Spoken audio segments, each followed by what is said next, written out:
प्रदेश police भर्ती 2015-16 में 3528 खाली सीटों को लेके उच्च न्यायालय इलाहाबाद में संघर्ष कर रहे सभी याची भाई और बहनों को जय। मित्रों, तमाम हमारे भाई और बहन फोन कर रहे हैं, बार बार ग्रुप में अनावश्यक मैसेज कर रहे हैं कि उच्च न्यायालय इलाहाबाद कब से प्रारंभ हो रहा है, कब से सुनवाई प्रारंभ हो रहा है, कब डेट लगेगा। तमाम किस्म का क्वेश्चन पूछे जा रहे हैं बेफुजूल। कारण आपको भी पता होगा कि इस समय उत्तर प्रदेश में ही नहीं, पूरे भारत में भी नहीं, पूरे विश्व में लगभग 95% देशों में इस समय लॉकडाउन चल रहा है। और लॉकडाउन क्यों चल रहा है ये भी आपको पता होगा कि कोरोना वायरस अर्थात इस महामारी के वजह से पूरा विश्व, पूरा देश परेशान है। और उसी में उत्तर प्रदेश भी आता है, जहां उच्च न्यायालय इलाहाबाद में सुनवाई होना है। ये चीज हो गया। दूसरा चीज, लॉकडाउन में हमारा डेट क्यों नहीं लग सकता है, और डेट लगवा भी लें तो सुनवाई क्यों नहीं हो सकता है, ये आपको भी पता होगा। लेकिन फिर भी मैं आप लोगों को अवगत कराना चाहता हूं कि रीट संख्या 26/813/2018 ये रीट संख्या नॉमिनेटेड हो चुका है श्री जस्टिस महेश चंद्र त्रिपाठी जी को। जो भी सुनवाई का लिस्ट आता है जजों का चीफ जस्टिस के द्वारा, उसमें आप देखते होंगे या देख लीजिएगा, उसमें एमसी त्रिपाठी जी का नाम नहीं रहता है। क्योंकि जो सुनवाई होता है वो सिर्फ क्रिमिनल केसेस या बहुत इंपॉर्टेंट केसों का लिस्ट आता है और उन्हीं का सुनवाई होता है। कुछ जज चीफ जस्टिस के द्वारा नियुक्त किए जाते हैं। पहला कारण ये हो गया।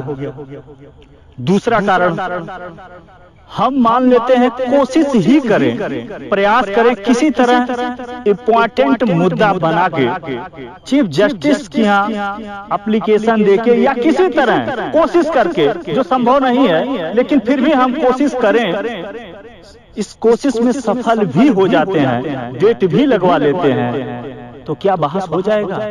क्योंकि बहस होने में जो बेंच केसेस होते हैं, बेंच केसेस जो होते हैं, उसमें पक्ष और विपक्ष के अधिवक्ता रहना अति आवश्यक।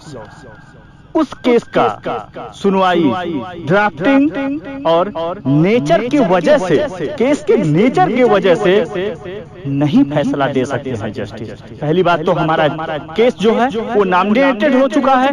दूसरी बात, हम डेट भी लगवा लेते हैं तो भी नहीं हो सकता है, क्योंकि वीडियो कॉन्फ्रेंसिंग के द्वारा ही केस का सुनवाई होना है, जो चीफ जस्टिस के आदेशानुसार इम्पोर्टेंट केस का और मैक्सिमम क्रिमिनल केस का ही सुनवाई होगा। ये आप लोगों को पता ही होगा, क्योंकि चीफ जस्टिस का आदेश है। और कोई भी जज या सर्वोच्च न्यायालय दिल्ली से लेके तमाम हाई कोर्ट के जज ये कतई नहीं करेंगे कि लॉकडाउन में फ्री कर दें, हर केस का सुनवाई हो।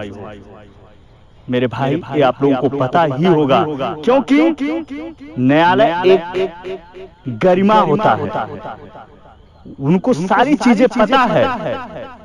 क्योंकि हर प्रदेश के मुख्यमंत्री, देश के प्रधानमंत्री कोरोना वायरस की वजह से बहुत परेशान हैं। लॉकडाउन में पूरा देश, पूरा विश्व, पूरा प्रदेश चल रहा है, तो कभी इस लॉकडाउन को बाधित नहीं करना चाहेंगे कोई भी चीफ जस्टिस। तो हम ये आशा ना करें कि लॉकडाउन में हमारा सुनवाई हो सकता है। हम ये आशा करें, भगवान से दुआ करें कि लॉकडाउन जल्द से जल्द समाप्त हो, जिससे कोर्ट खुले और सुनवाई प्रारंभ हो। एक सप्ताह के अंदर डेट लगवा के चाहे जैसे अपना सुनवाई करा सके।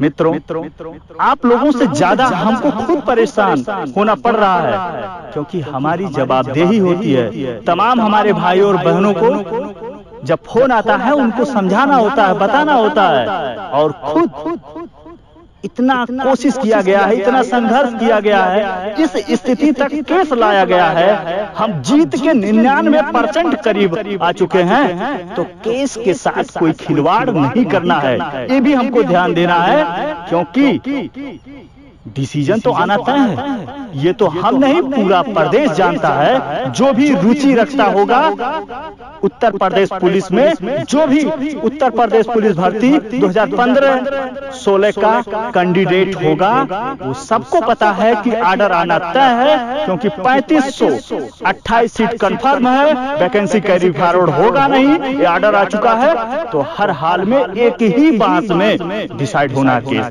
लेकिन हम लोग शुरू से जिस उद्देश्य से, जिस एम से लड़ाई प्रारंभ किए थे, उसको उसी एम और उसी उद्देश्य पे खत्म करना है कि एक भी याची भाई छूटने ना पाए। इस तरह से ऑर्डर समाप्त हो। और जरा सा जल्दबाजी, जरा सा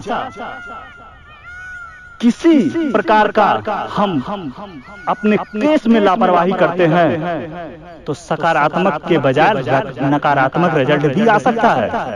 इसलिए जैसे अभी तक आपने धीरज रखा है, वैसे कुछ दिन और रखो। हम पूरी कोशिश करेंगे जैसे लॉकडाउन खत्म हो तुरंत डेट लगवा के, चाहे जैसे आखिरी बहस हम सभी अधिवक्ताओं के साथ, जितने भी हमारे अधिवक्ता हैं, सबको इकट्ठा करके, चाहे जैसे, चाहे कुछ पैसा और देना पड़े, सबको इकट्ठा करके, और हमारी जो एम था, उद्देश्य था, उस उद्देश्य में हमें 100% सफलता मिले और हमारे जितने भी पिटीशनर हैं, याचीगढ़ हैं, सबको नियुक्ति मिल सके। हमारी जो पूर्ण कोशिश रहेगा 100% कि ऑर्डर आए तो याची ऑर्डर आए, कोई भाई और बहन छूटे नहीं। पहली चीज, तमाम हमारे भाई बहन मैसेज कर रहे हैं जुड़ने के लिए, तो इस समय कोई भी भाई और बहन याचिका डालने के लिए ना फोन करें, क्योंकि जब तक कोर्ट बंद है कुछ भी नहीं हो सकता है। जब कोर्ट खुलेगा तब वो संपर्क करेंगे, जब तो समय रहेगा तो नाम जुड़ जाएगा, और समय नहीं रहेगा तो आप लोगों को बता दिया जाएगा।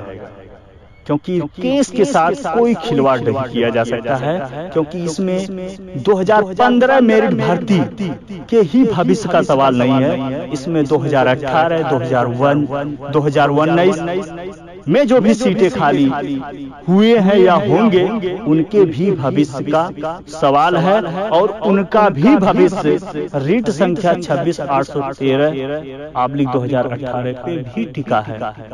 तो इसमें सिर्फ हमारा ही भविष्य नहीं, और भी भाइयों और बहनों का भविष्य का सवाल है। इसलिए जो भी कार्य करना है वो अपने अधिवक्ताओं से राय विमर्श करके ही हमें आगे बढ़ना है। और हमारा 2 दिन या 3 दिन पे हमारे जितने भी अधिवक्ता हैं, अशोक खरे जी को छोड़ के सभी अधिवक्ताओं से बात होता है, जानकारी लेता हूं। लेकिन हम भी विवश हैं, पूरा प्रदेश विवश है, पूरा विश्व विवश है इस लॉकडाउन में। तो मित्रों, हम पूर्ण आशा करते हैं कि आप लोग ग्रुप में शांति बना के रखेंगे, लॉकडाउन समाप्त होने का इंतजार करेंगे। जैसे ही लॉकडाउन समाप्त होता है, तो कुछ भाई हमारे छूटे हैं उनको भी जोड़ लिया जाएगा, और एक जैसे जिस दिन लॉकडाउन समाप्त होता है उसके 1 हफ्ता के अंदर डेट लगवा के जितने भी हमारे 4-5 सीनियर एडवोकेट, जूनियर एडवोकेट हैं, सबको बात करके इकट्ठा करके डेट में बहस करवा लिया जाएगा, और जितने भी पिटीशनर भाई हैं सबको नियुक्ति मिल सके। बाकी आप लोग खुद समझदार हैं।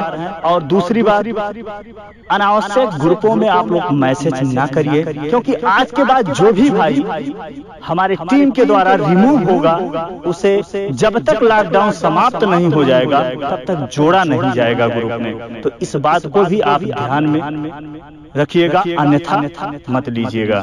बाकी आप लोग खुद समझदार हैं।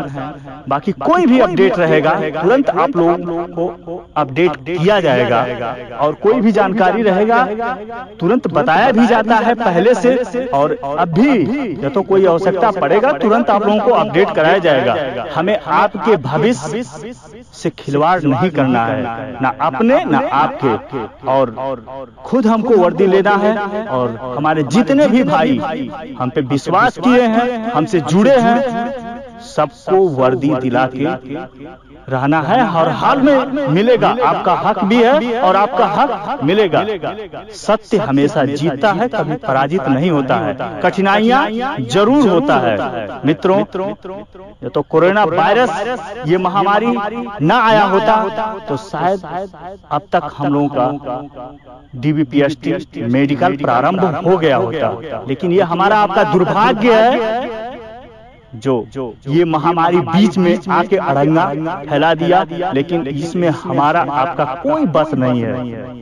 बस हम आप प्रतीक्षा करें और भगवान से दुआ करें। किसी भी कोई भी धर्म का भाई हो, वो भगवान से, ईश्वर से दुआ करें कि ये जल्द से जल्द समाप्त हो, जिससे पहले के जैसे हमारा भारत हो जाए, और पुनः जितने भी न्यायालय हैं प्रारंभ हो जाए, जिससे हम डेट लगवा के, बहस करवा के, ऑर्डर लेके फिर आगे हम DBPST हमारा हो और मेडिकल होके हम GTC में जा सकें। तो इसी शब्दों के साथ हम अपने शब्दों पे विराम लेते हैं। बाकी आप लोग खुद समझदार हैं, कोई भी बात और रहेगा आप लोगों को जरूर अपडेट कराया जाएगा। जय हिंद, जय भारत।